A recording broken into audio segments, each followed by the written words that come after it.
everybody. How are we doing today? Why aren't you out shopping? Unfortunately, I've got an apology. Ian McKinnon could not be here today. He's gone to see if he can buy himself a personality. He's tried every year, but he struggled to get one. So unfortunately, he's not here today. He's off out again. So we wish him luck, and maybe next year he'll come back with one, but we'll see. Anyway, guys, welcome. Can you believe another year has gone? Unbelievable how the time flies. Times are getting tougher, as we know. I'm sure the lady here will tell us more about it very, very shortly. But first of all, I want to celebrate someone's birthday today. Johan, stand up, please. This young man is 27 today. He just got grey, very, very young. You know, it's his wife. Stand up, Fatima. That's the wife. That's why he's grey. So I think let's just sing happy birthday quickly. 1, 2, 3. Happy birthday. In time. Happy birthday to you. His name's Johan. Happy birthday to you. Happy birthday, dear Johan. Happy birthday to you.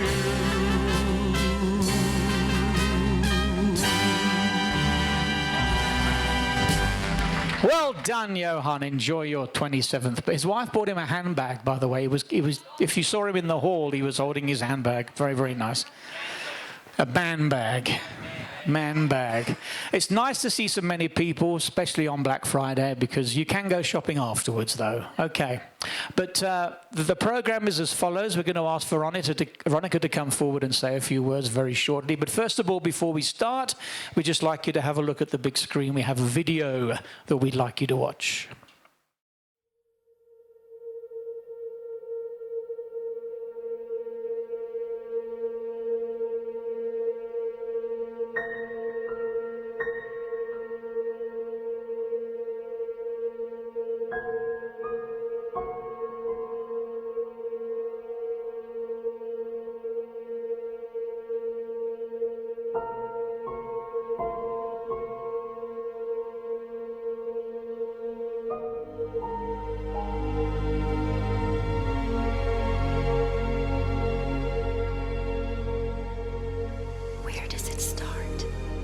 Where does it start?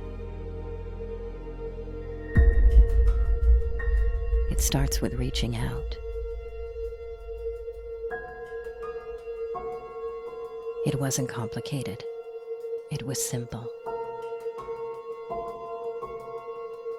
It was one friend to another. It was comfort. It was love. It was someone helping me fly higher than I could on my own.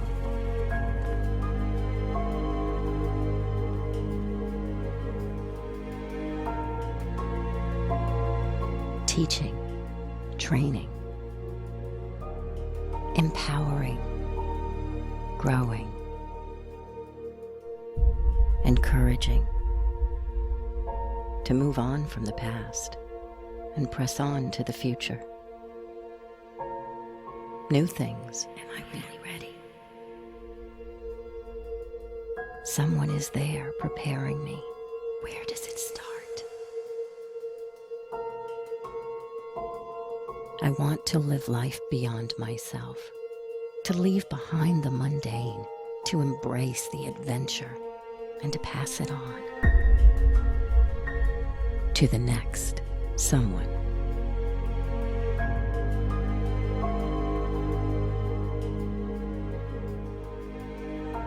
Now it's my time to invest. Can I really make a difference?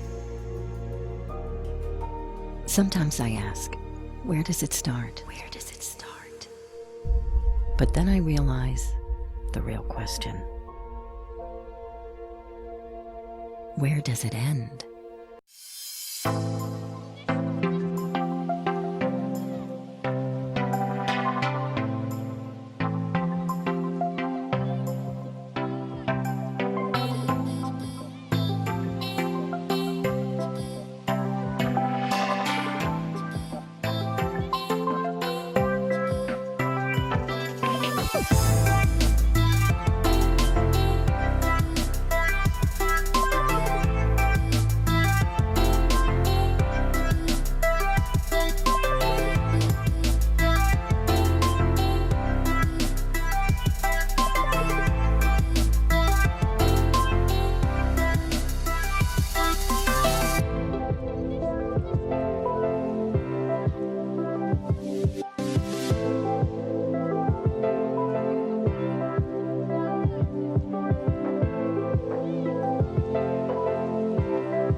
Nice, eh? A round of applause. It's very nice. Okay, we're going to ask Veronica, the CEO of Luso Community Chess, to come forward and say a few words. Veronica, thank you. Thanks, Dave. Welcome, everybody. I see some people are still coming in. The parking is a bit of a challenge today. Before I say a few words, I also would like to show you a video of someone that is a huge inspiration to me personally. Thanks.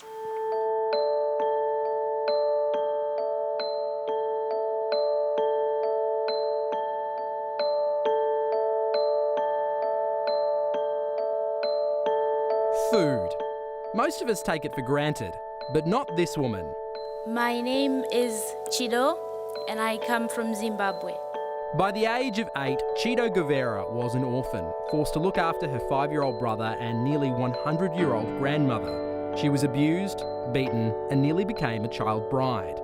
Now, she's a farming activist, travelling the world helping people out of poverty, and the key, the thing that changed her life, surprisingly, was mushrooms.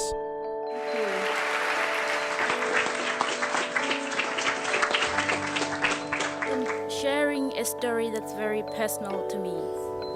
When you were very young, you were told that you were a girl without a future.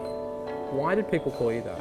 I didn't go to school because I was living in the village and my life was revolving around going up the hill to fetch water or down the hill to find water in that homestead, or things like going to fetch firewood and working in people's gardens. That I had to tend to look after my little brother, who was around 5 years old.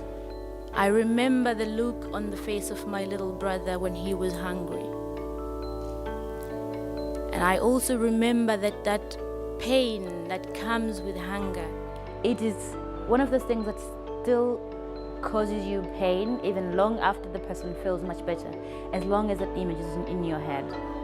He was hungry, he was sick, he was very, very fragile, and the days when I went to bed, when I thought when I wake up he's dead.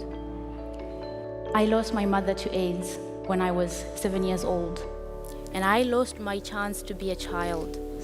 So I really took up the responsibility of a mother, a father, a sister, a grandchild, everything at that age. Were you angry at suddenly this responsibility all falling to you? I was very angry at my mom for dying because, you know, as a child, actually when she started falling sick, she would go away for long periods of time in search of medication, and I had to move from one relative to another, and that drove me crazy. It is where the uncles were not nice to me, it is where I got my feet smashed, it is where all these things were happening, and I didn't even cry when she died, for example. Was there a moment when you realised that she wasn't going to get better? It was 3 days before she died because I could not bear to see her anymore with that face that didn't have any life. And so one of the things that I sort of took upon myself was that if she gave up on me, I am not going to give up on my brother. So actually part of the reason why I really worked so hard to raise my own brother was in a way to prove to her that I can do this and I am faithful. It was, imagine that you are a kid, you start suffering before your mama even dies, and then she dies, and then suddenly you realize I am really on my own. At the age of 11, something wonderful happened. I got an invitation to learn to farm mushrooms. And this was an invitation by what is called the Zeri Foundation. I went. I remember I was barefoot, My clothes in a plastic bag, and for the first time, I could grow my own mushrooms and cook them and have a plate full of mushroom all to myself. You take a lot of waste material, soak it in water, mix it with the mushroom seed. You don't have to dig forever anymore. When I had enough money left that I could pay school fees for other kids, and I said, this is going to change my life, and I want to use it to change other people's lives. And I set out to teach as many people as possible to grow mushrooms, sell them, and earn income. In this community where everybody puts food on the table by digging in the garden or working in the field, and suddenly there's a bunch of girls who are growing food indoors. the 15 of us became the most popular people in the village for the first time. It just went like wildfire. The other unexpected side effect was that the other girls all ended up going and getting married. How does that work? Again, I mean, food creates opportunities. Yep, that's right. Okay, that's... I mean, I completely understand that you don't get this. No, I don't. But imagine growing up in a community where your highest achievement is getting married. Before the mushrooms, a very dear sister had come to me and say, I have a friend and he's 36, 37, I was 11, and he's been looking for someone to marry. And I was really in a state where I could almost take anything, but I said no. You get to a point in your life and everybody tells you, oh, you have to get a man so you can be respected. And I'm thinking, seriously? One time it was to get food on my table, and now it's to get respect. Why can I not just earn the respect that I deserve because I do what I do, because I am a human being? The family members that you were left with, they did some awful things. My uncles and their friends from the community where I grew up, they set out to explore their sexual fantasies with a little girl who had no idea what was going on, regardless of the fact that I had lost my mother to AIDS. Can you ever forgive them? Oh, I did. I wouldn't be so happy if I didn't forgive them. I had to. How? Because if I hold on to it, it hurts me, not them. And when I go to the village now, they're running, Chido, Chido, and I even want to give you a hug. They don't even remember that at one point when they touched you, they hurt you. And they want to give you a hug, and you're thinking, if I keep holding on to anger over that person, what is that yielding me? Nothing. My name Chido means passion, it means love, and it almost feels like in the Bible, you get a name and that's what you become. The name defines who you become. In everyday food consumption, it looks like there's not much thought. If you judge by the amount of food which is thrown away. If I can convert waste into mushrooms, I can surely take the same example and use it to turn my life around. For me, it was something very symbolic, looking at where my life was at that point. Waste is not waste until it's wasted.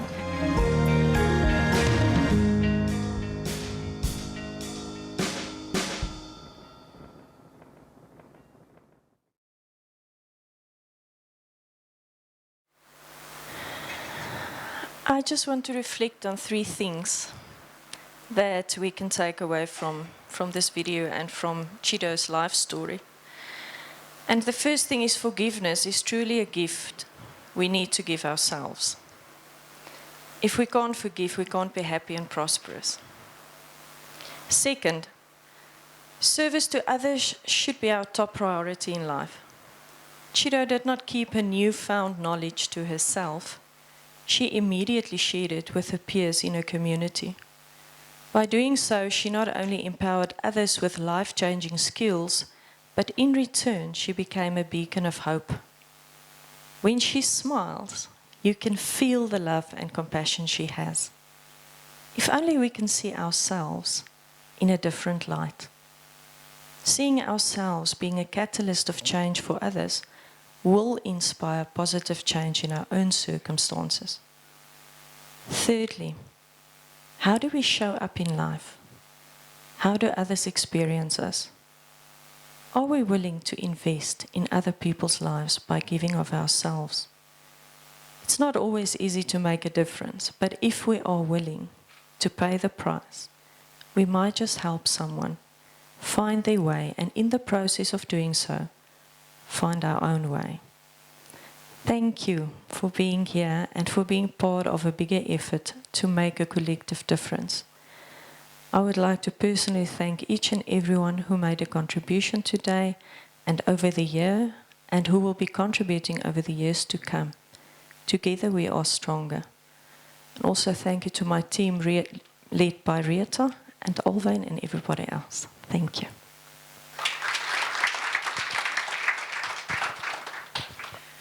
Thank you very much, Veronica. IFM is the media partner or the radio partner for this for many, many years now. We're very, very proud to continue this on. And it's also very, very nice to see a lot of the same sponsors coming forward and supporting us every year. It's also very nice to see new people come on board. Always nice to see new people come on board.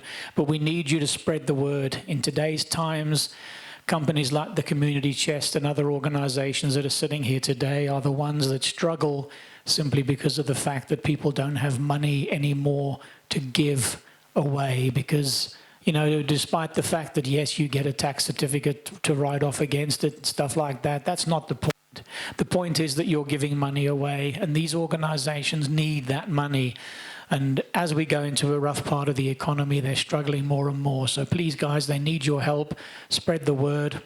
Speak to other business partners as well. And let's try and keep this going for as long as we can, because we don't only have this, we have a Winter Warm project as well, which happens in the middle of every year.